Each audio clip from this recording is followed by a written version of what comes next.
So we had a long freaking day yesterday, getting back to the bus at the Isle of Capri Casino. Drove up here to Tunica and got about an hour's sleep, and then out early this morning for Hampton. Getting back to the bus, gonna get them some grain. Tunica is real edgy, man. It's like Helena. It's like you're either white or you're black. You're not anywhere in between.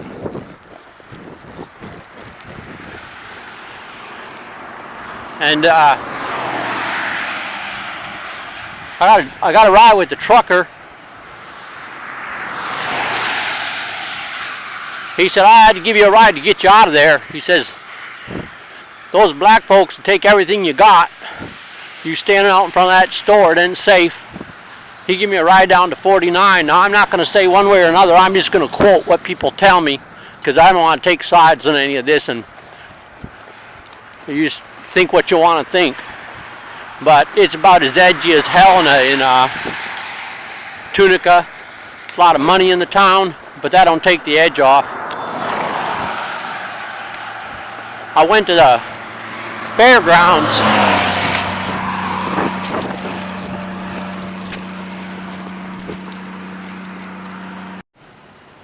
So anyway, this cop told me I could come up to the fairgrounds, but they said, oh, we don't got any room for you. Well, I come in here last night anyway. Did Hampton in the woods and come in here and park. I get tired of stingy little tight-ass people telling me, oh, we don't got room. There's all these empty parking spaces and they don't got room, they say. We only have special people here. So anyway, we're headed to Sanatoria or something like that today. Senatobia, and over to Holly Grove, and then we're headed up to Tennessee. We're going to skip Memphis. Town here is pretty rough. They say it just gets worse the further north you get. And so I just tell you what people tell me. And I got a ride with the trucker last night, and he says, man, it's all just rough in there. Take you for what you got. So here's the big old fairgrounds. They got probably 200 horse traders in here, front and back of the building, having a barrel racing today and tomorrow.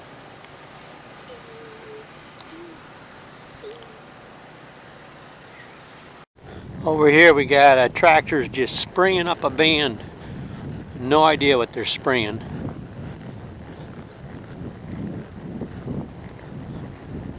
So let me tell you more about the soy cake. Michu sees these these volunteer soybeans under the Mississippi River Bridge, and so the kids all go and pick all the soybeans, bags and bags. I mean, like feed bags full. These like 3 or 4 feed bags full of them, right? And then they lay out a plastic tarp and beat the beans with a stick to get them out of the pods.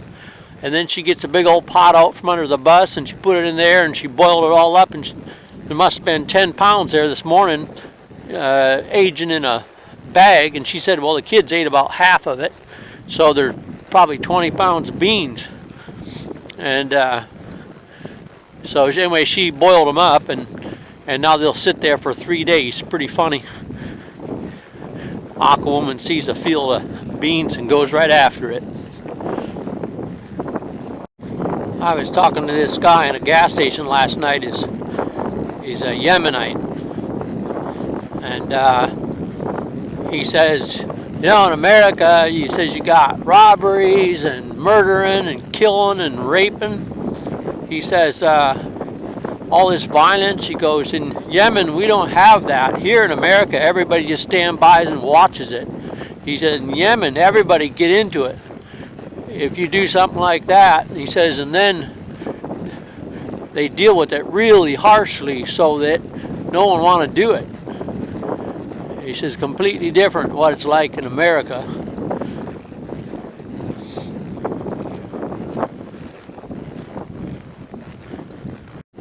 And he said, we don't have a lot of oil and gas in Yemen. He says, then we don't got a lot of problems either. Yeah, this is in Tunica, steel bar door on the front of a church. Every entrance has to have steel bars on it. Little tiny narrow slit windows. Yeah, something wrong with our country. Been a long time.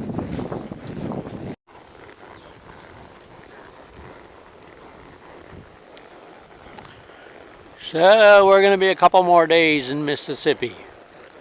We're headed northeast instead of north, going around Memphis. Probably go around most of the big towns after this. Just tired of the hassle, getting big towns, place to put the horse, too much edge, and just leave it at that. So we have probably 3 more days in Mississippi. People in the country are real nice, but get in town and it's like everybody wants to give you a ride back to the bus. And then some.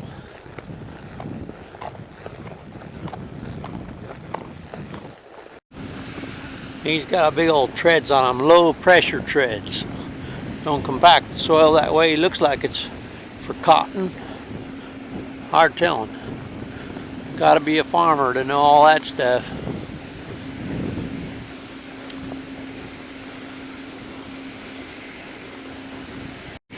Probably soybeans. All the equipment they got here. And there's some cat tractors with low compaction treads. So heck, it was like 5 o'clock when I got back to the bus. Well, it wasn't that, 4 o'clock, and the time I got back to near where Hampton was, it was 5 o'clock. I got about an hour's sleep. A little bit cold and stiff today. I'm going to do some walking so that Hampton can rest. He had a long day yesterday too. And my feet, man, look at these boots.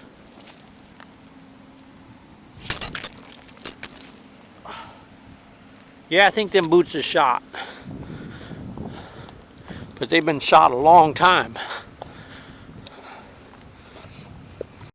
So yesterday, this cotton farmer, he showed me where he had a gun right beside the seat in his truck. He told me, yeah, I went up to a cotton gin conference in Memphis. He said, hell, thought I was going to have to shoot my way out of there just to get out of the town when I got done. Then I'm talking to a old cowboy this morning who deals in different kinds of health products for horses. He's at the Rodeo in Tunica. He says, yeah, they told us when we come down here, don't go into Tunica, just stay at the fairgrounds. Don't go messing around town, too rough. What I sensed in Tunica was that all these young black guys, they didn't have any money. Maybe there's jobs, maybe there's not, I don't know. But they weren't driving any fancy cars, that's for sure. Here goes a plane from the Tunica airport. There he goes, guy. Up, up, and away. Well, it's a long run. Better start laying on the fuel. There he goes.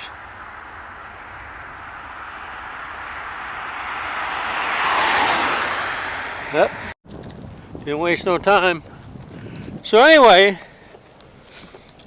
you get this real edge in these towns where you got all these young black guys and they ain't got money, jobs. I don't know what it is, but it's like an insurgency, you know. And people ought to be paying attention to it. It's like the situation's gone too long, too complicated.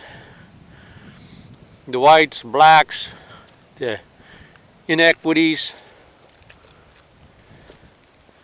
Now it's hard to sort it out. So this trucker, he tells me, yeah, you park in any of them big truck stops near Memphis, he said, you better have your truck sewed right up. He says, because if they can find a way in, they'll get in, and if they get in, you're finished. He says, even if you got it all locked up, he says, the whores keep banging on your truck all night long. You gotta get used to that.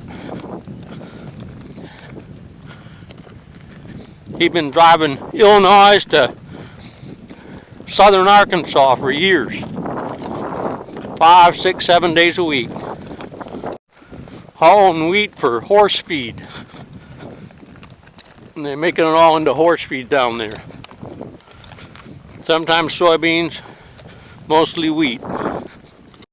He tells me, look at my dash lights, man. They're so bright and I can't dim them.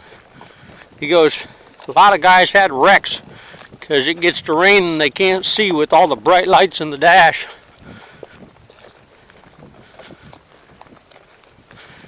All the little facets of people's lives and work and existence.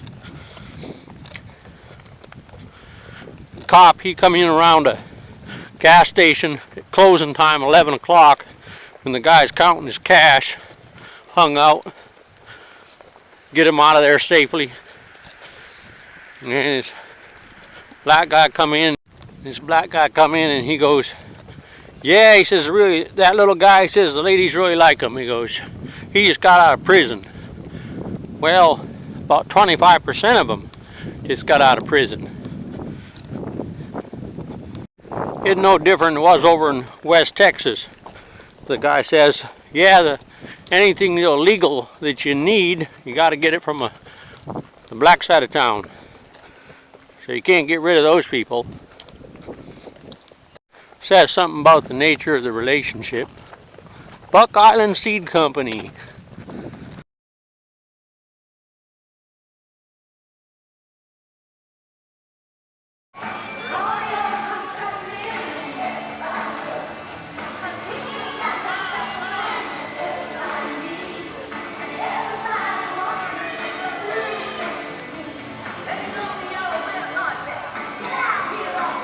$60,179, 16,179.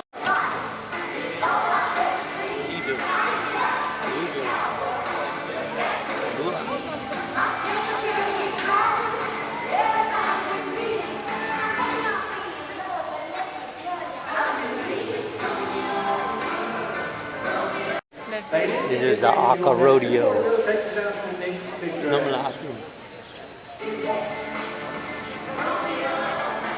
Me rasanya.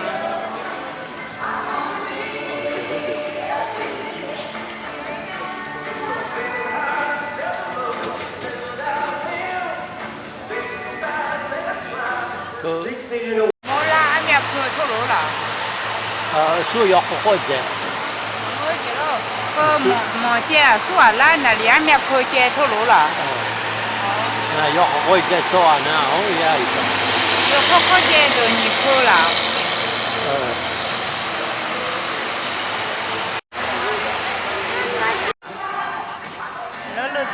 Chị go bu.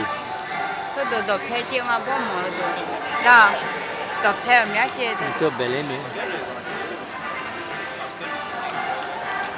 Chi sun chi.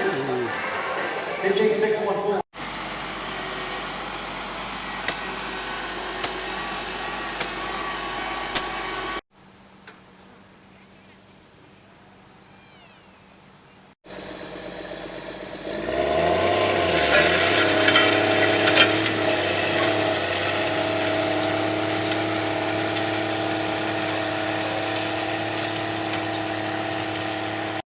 It's absolutely amazing that one spider could produce all this. See, a bug's caught in it already. This is really working.